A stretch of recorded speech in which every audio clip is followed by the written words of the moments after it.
السلام علیکم ورحمۃ اللہ وبرکاتہ. کیا حال ہے آپ لوگوں کا؟ الحمد للہ.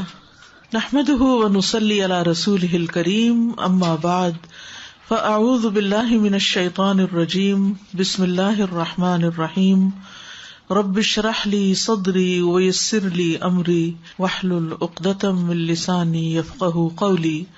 آج ہم پڑھیں گے کہ جادو اور نظر بد لگنے کی وجوہات کیا ہیں، کیا ریزنز ہوتی ہیں، کیوں ایسا ہو جاتا ہے انسانوں کے ساتھ. سب سے پہلی بات یہ کہ انسان کو یہ جان لینا چاہیے کہ جو کچھ بھی ہوتا ہے وہ اللہ کے اذن سے ہوتا ہے، اللہ کے حکم سے ہوتا ہے. سورۃ تغابن میں اللہ تعالیٰ فرماتے ہیں ما اصاب من مصیبۃ الا باذن اللہ ومن یؤمن باللہ یہد قلبہ واللہ بکل شیء علیم. جو مصیبت بھی آتی ہے وہ اللہ کے اذن سے ہی آتی ہے، اور جو شخص اللہ پر ایمان لائے تو اللہ اس کے دل کو ہدایت بخشتا ہے اور ہر چیز کو جاننے والا ہے. یعنی جب ایسی کوئی تکلیف پہنچے تو انسان سوچے کہ یہ اللہ کے اذن سے آئی ہے، اس کے پیچھے اللہ کی کوئی حکمت ہے، کوئی مصلحت ہے، کوئی مقصد ہے، اور اگر آئی ہے تو اس کو دور کرنے والا بھی اللہ ہی ہے. اور من یؤمن باللہ یہد قلبہ، اس کے بارے میں عبداللہ بن مسعود نے کہا کہ یہ وہ شخص ہے کہ اگر اس پر کوئی مصیبت آ پڑے تو وہ اس پر بھی راضی رہتا ہے، مصیبت آنے پر بھی راضی رہتا ہے، بلکہ سمجھتا ہے کہ یہ اللہ ہی کی طرف سے ہے. پھر یہ بات یاد رہے کہ ہر بیماری، تکلیف یہ تقدیر کا حصہ ہے. یعنی اللہ سبحانہ وتعالیٰ نے بندوں کو پیدا کیا اور ان کی تقدیر بھی بنائی.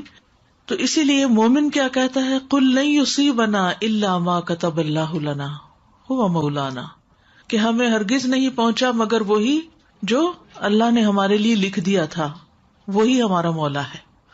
یعنی اس کو ٹھیک بھی وہی کرے گا، اس تکلیف کو دور بھی وہی کرے گا. پھر اسی طرح اللہ کا اذن کیوں ہوتا ہے، اس کی وجوہات کیا ہوتی ہیں، وہ تو اللہ ہی بہتر جانتا ہے. لیکن جو وجوہات ہمیں قرآن و سنت سے پتہ چلتی ہیں ان میں سے ایک وجہ یہ ہے کہ جب انسان اپنے اذکار میں، تلاوت میں، دعاؤں میں، تعوذات میں کمی کرتا ہے تو شیطان کو اٹیک کا موقع مل جاتا ہے. جیسی سمپل سا فارمولا ہے، آپ کو سردی کیوں لگ جاتی ہے؟ کیونکہ آپ نے پراپر کلودنگ نہیں کی ہوتی، آپ نے پراپر اپنے آپ کو ڈریس اپ نہیں کیا ہوتا، تو وہ پھر آپ کے اوپر اٹیک ہو جاتا. اسی طرح بہت ساری چیزیں جو اسباب کی، یہ دنیا اسباب کی ہے، تو وہ اسباب کیا ہیں کہ جس کی وجہ سے کوئی مسئلہ پیش آ جاتا ہے. وہ ہم سب جانتے ہیں کہ اللہ سبحانہ تعالیٰ نے جتنی چیزیں دنیا میں بنائی ہیں ان سب کا کوئی نہ کوئی ایفیکٹ بھی ہے، ان کے اندر اثرات بھی ڈالے ہیں. تو وہ مخصوص اثرات ہوتے ہیں جو انسان کے اوپر عامل ہوتے ہیں.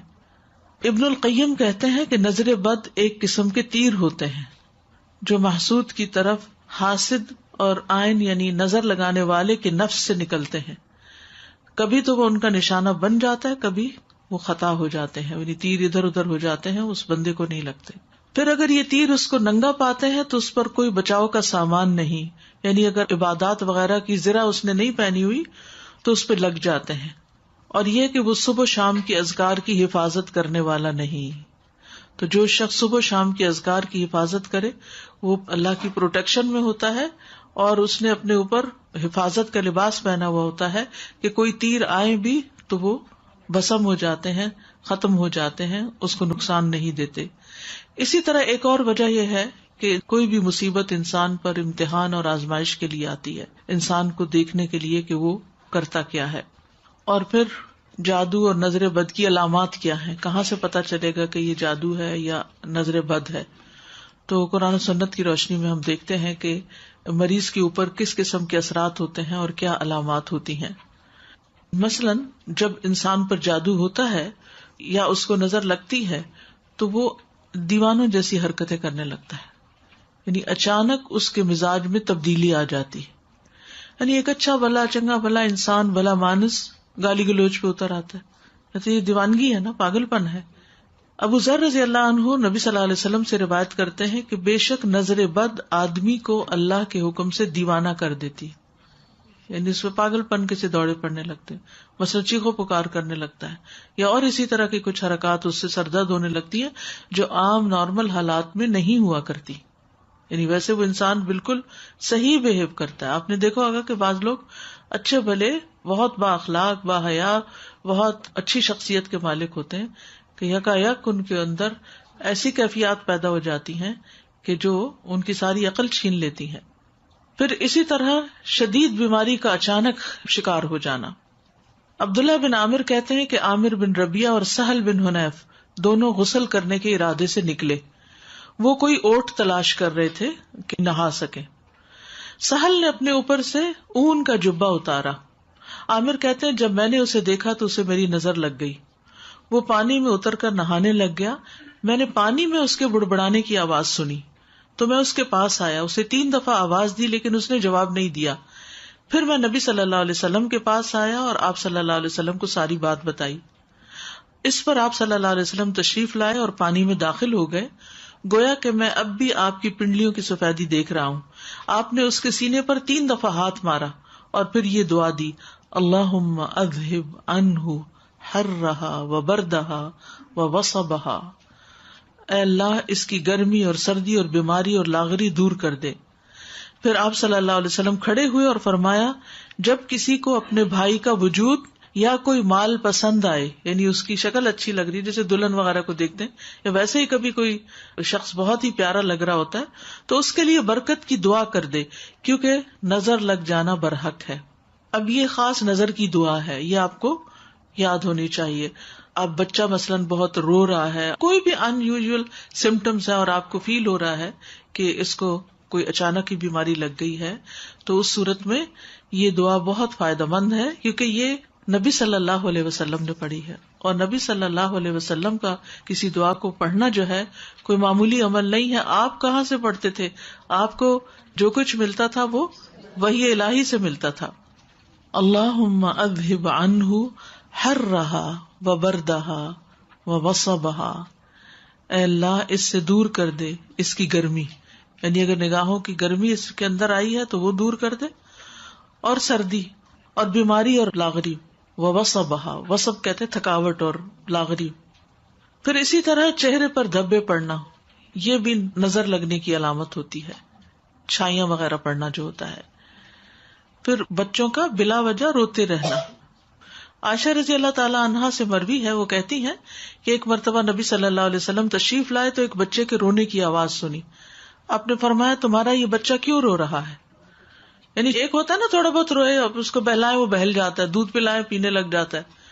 لیکن ہو سکتا ہے کہ آپ میں سے جن لوگوں نے بچے پالے ہیں انہیں یاد ہوگا کوئی نہ کوئی ایسا واقعہ کہ بچے نے جو رونا شروع کیا، آپ دودھ پلا رہے ہیں تو دودھ نہیں پی رہا، کھڑے ہو رہے ہیں، لیٹ آ رہے ہیں، بہلا رہے ہیں، چھنچنے جھنجھنے سب کام کر لیے، لیکن بچہ ہے کہ چپ ہی نہیں کر رہا. یعنی وہ ساری چیزیں جن سے وہ آسانی سے بہل جاتا ہے ان سے وہ بہل کے نہیں دے رہا. تو یہ بھی کس چیز کی علامت ہے؟ نظر کی. کیا دلیل ہے کہ یہ نظر کی علامت ہے؟ کیونکہ نبی صلی اللہ علیہ وسلم نے اس ماں کو جس کا بچہ روئے چلے جا رہا تھا اور چپ نہیں کر رہا، آپ نے فرمایا کیا تم نے اس کو نظر بد کا دم نہیں کرایا؟ تو ماؤں کو بچے پالنے کے لیے بہت ضروری ہے کہ یہ تعلیم دی جائے کہ اگر بچے میں ان یوزول سمٹمس ہوں تو پھر اس کے اوپر وہ خود دم کرے، کیونکہ کتنے دن کسی کے پاس لے جایا جا سکتا ہے اور کتنے دن کوئی ہماری خدمت کر سکتا ہے. تو اس سلسلے میں اس علم کا ہونا ضروری ہے. کسی کے بار بار بھی لگتی رہتی ہے، کیونکہ بعض اوقات ہوتا ہے ماں ہی کی لگ جاتی ہے، ماں ہی کو پیار بڑا آ جاتا ہے اپنے بچے پر، ہوتا ہے نا بعض اوقات دل کلکاریاں سے لینے لگتا ہے، تو وہ جو اندر ایک جوش جذبہ یا ایک جذبات پیدا ہوتے ہیں وہ بعض اوقات نکل کے پھر دوسرے کے اوپر جا کے پڑتے ہیں، تو وہ کمزور بچے کے اوپر اثر ہو جاتا ہے اس کا. تو پھر جب ماں کو ذرا سا بھی محسوس ہو کہ ایسا کچھ ہوا ہے، فوراً خود ہی دعا پڑے. میرا بیٹا بہت چھوٹی ایج سے الحمدللہ جماعت سے نماز کراتا تھا، تو اکثر ہم کئی بار اس کے بارے میں بات کرتے تھے. اب جیسے آپ نے کہا کہ ماں کی بھی لگ سکتی ہے، ہو سکتا ہے پتہ نہیں کس کی لگے. تو اچانک کیا ہوا کہ کچھ عرصے کے بعد وہ جب نماز پڑھانے کھڑا ہوتا تو اس کے سر میں اتنا شدید درد ہوتا تھا، لٹرلی اپنے بالوں کو پکڑ کے اور وہ زمین پہ سر رکھ لیتا تھا اور بہت تیز درد ہوتا تھا. تو کافی ہم پریشان ہوئے، اس کو 2 یا 3 ڈاکٹرز کے پاس بھی لے کر گئی میں. انہوں نے سارے ٹیسٹ کیے، سب کچھ کروا لیا، MRI بھی کروایا اس کا. کسی بھی چیز میں کچھ بھی نہیں آیا. اس کے بعد الحمدللہ میں اس کو حرز عظیم اور باقی نظر کی دعائیں ہمیشہ کرتی تھی. تو الحمدللہ انہی سے ٹھیک ہوا اور رپورٹس میں کچھ بھی نہیں آیا. پھر اس کے بعد کچھ عرصے بعد پھر ہوا اس کو، تو پھر اس کے پیٹ میں درد ہونا شروع ہو گیا اور بہت تیز درد ہوتا تھا. تو 2-3 بار اس کے ساتھ ایسا ہوا اور بہت ہی سیویئر اٹیک ہوتا تھا، مطلب ان ساری چیزوں کا. پر الحمدللہ جب بھی ہوا تو الحمدللہ میں نے صرف اس کو قرآن سے اور رقیہ سے ہی کیا اور الحمدللہ وہ بالکل ٹھیک ہو گیا. الحمدللہ. اسی طرح بچے کمزور ہو جاتے ہیں، سوکھے کا مرض آپ نے سنا ہوگا. سب کچھ کھاتے پیتے ہیں لیکن ان کی جان نہیں بنتی، کمزور ہوتے ہیں. آپ صلی اللہ علیہ وسلم نے اسما بنت امیس رضی اللہ عنہا سے کہا، کیا بات ہے کہ میں اپنے بھائی یعنی جعفر بن ابی طالب کے بیٹوں کے جسموں کو دبلا دیکھ رہا ہوں، کیا انہیں فقر و فاقہ رہتا ہے، انہیں کھاتے پیتے کچھ نہیں؟ انہوں نے عرض کیا، نہیں، بلکہ انہیں نظر بد بہت جلد لگ جاتی ہے. آپ صلی اللہ علیہ وسلم نے فرمایا، انہیں دم کرو. انہوں نے آپ کے سامنے چند کلمات پیش کیے تو آپ نے فرمایا انہیں دم کرو، یعنی انہوں نے دم کے کلمات کچھ بتائے.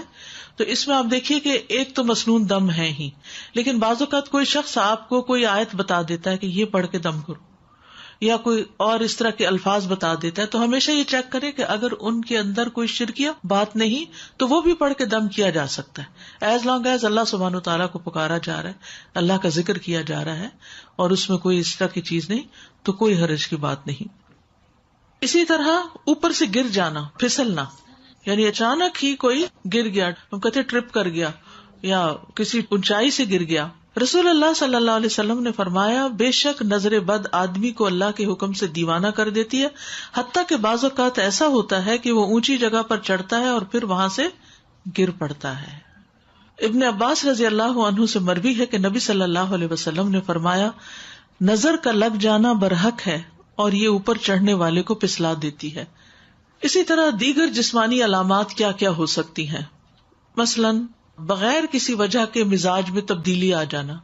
آپ ہر روز صبح آرام سے اٹھتے تھے، اپنے کام کاج میں لگ جاتے تھے، اپنی روٹین تھی، ایک دن بھر کا ایک اسکیڈول تھا، لیکن آپ کے مزاج میں ایسی تبدیلی آ جاتی کہ کچھ کر ہی نہیں پاتے. تو بغیر اسباب کے مزاج میں تبدیلی آنے کی کچھ علامتیں ہیں، اگر وہ آپ کے اندر ہیں تو ان سے بھی ہوشیار رہیے.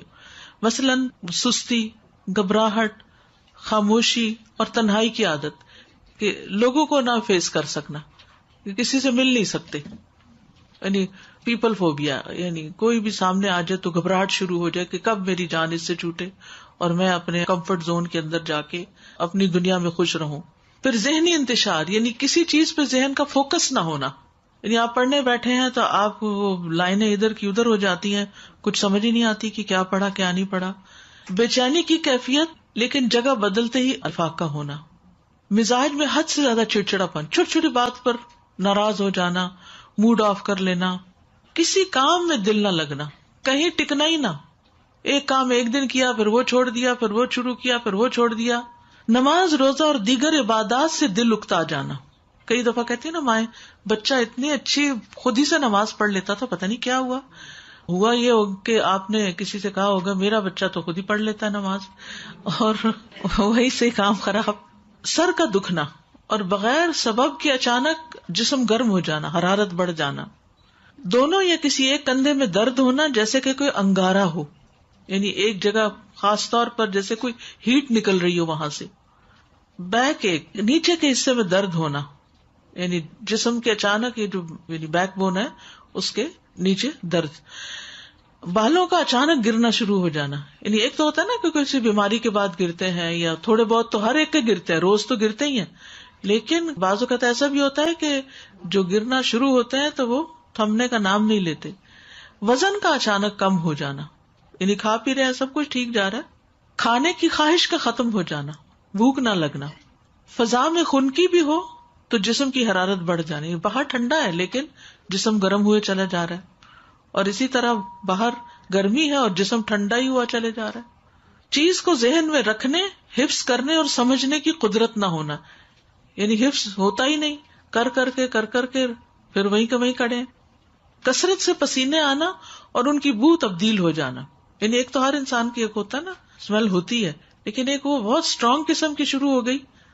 جلد پر پھوڑے پھنسیوں کا خارش کا ظاہر ہونا یا چیونٹیوں کے رینگنے کا احساس ہونا، جیسے کچھ چل رہا ہے جسم پر، نیند کا کم آنا اور زیادہ تر جاگنا، انسومنیا جس کو بولتے ہیں، بعض اوقات دورے کی کیفیت کے دوران گردن ٹیڑھی ہو جانا، ڈراؤنے خواب آنا، بیداری میں بھی چیخو پکار کی آوازیں سنائی دینا، علیحدگی اور تنہائی پسند کرنا، ذہنی پراگندگی، گھر والوں، دوست، رشتہ داروں سے معاملات بے سبب خراب ہونا، یعنی جس کے ساتھ یہ معاملہ کیا وہیں گڑبڑ ہو گئی، رونے کی خواہش کرنا یا ہمیشہ روتے ہی جانا، یعنی رونے کو ہی بہت دل چاہتا ہے.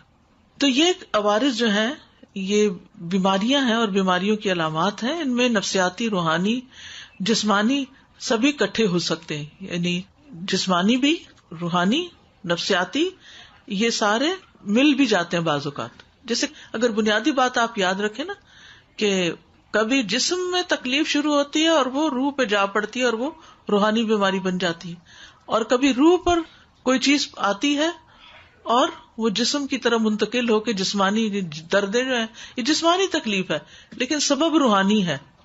اسی طرح کچھ غیر معمولی علامات نظر آنا، ٹھیک ہے، ان میں خون کے چھینٹے گرنا، طے شدہ کپڑوں کو کٹا ہوا پانا، خاوند یا بیوی کو ایک دوسرے میں کشش ختم ہو جانا، ینگ ہے، جوان ہے، لیکن یہ نارملٹی ہے نا کہ ہسبینڈ کو وائف کی ضرورت ہی نہ رہے. پھر اسی طرح آپس میں بلا وجہ شکوک و شبہات پیدا ہو جانا، ایک دوسرے کا ٹرسٹ ختم ہو جانا، خاوند یا بیوی کو ایک دوسرے کی شکل بدصورت دکھائی دینا.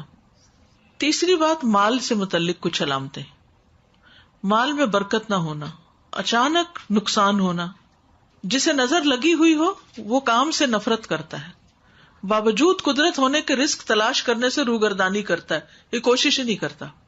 لوگوں پر تہمت لگانا کہ لوگ مجھے گھورتے ہیں اور لوگوں کی وجہ سے میں ناکام ہوں، یعنی دوسرے لوگوں کو بلیم کرتے رہنا، یہ بھی ایک نارمل رویہ نہیں ہوتا نا. انسان اپنے نقصان یا اپنے ناکامی کی ریزن صرف دوسروں کو دے کے مطمئن نہیں ہو سکتا، اس کو خود بھی رسپانسبلٹی لینی چاہیے. لیکن وہ شخص کنونسڈ ہوتا ہے کہ نہیں، دوسروں کی وجہ سے ہی میں ناکام ہوں، میرا اپنا کوئی قصور نہیں.